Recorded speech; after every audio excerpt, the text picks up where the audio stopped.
And we're getting some other breaking developments also now coming in. There is a reaction that's coming in from Aam Aadmi Party's Priyanka Kakkar, who is the spokesperson. And she has gone on to say that if you ask me as the party spokesperson, I think that Arvind Kejriwal should be the head as far as the opposition bloc INDIA India is concerned. That's the word that's coming in as far as Priyanka Kakkar of the Aam Aadmi Party is concerned. She's also gone on to say that Arvind Kejriwal has consistently raised issues of the people, has given a model due to which inflation has been the lowest in the national capital, and that's why she feels that he possibly is the ideal candidate to head the opposition bloc. Before we bring in our colleagues, let's listen in to what Priyanka Kakkar had to say.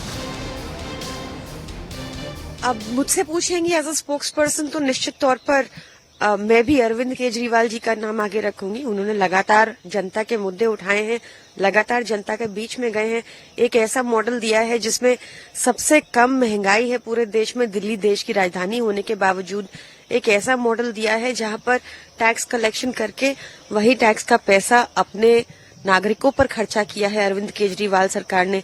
एक ऐसा economic model दिया है कि ये सब करने के बावजूद भी एक मुनाफे का बजट पेश किया है उन्होंने। तो निश्चित तौर पर मैं ऐसा चाहूंगी, पर ये डिसीजन मेरे हाथ में नहीं है।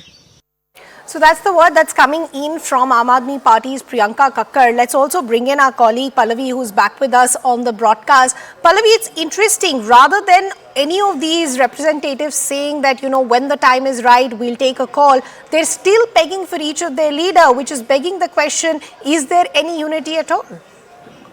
Exactly, and that's exactly what we were discussing really, Ridhima, a short while back, and that's something which the BJP is loving it. Because see, we are almost into a kind of a presidential system in the sense that the face matters.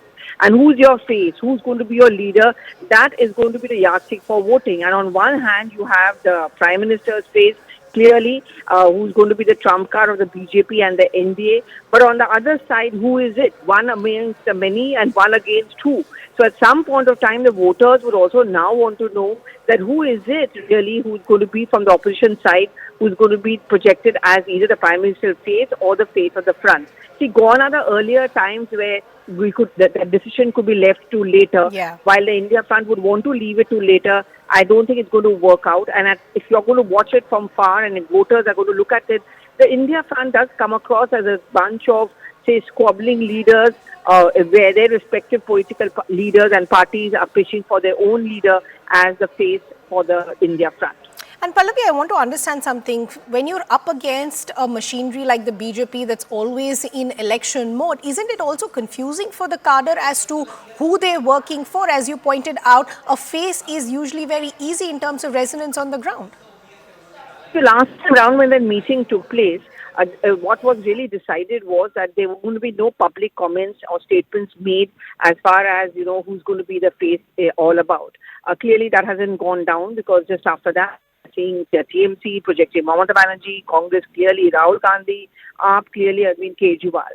So that sense of a consensus or a unity, that is not being seen now. And yes, of course, it's going to give rise to more competition, to give rise to more disarray and that perception. Who's going to become the convener, who's going to become the face. There's also a problem about seat allocation for that matter. Pallavi, we'll have to leave that conversation there.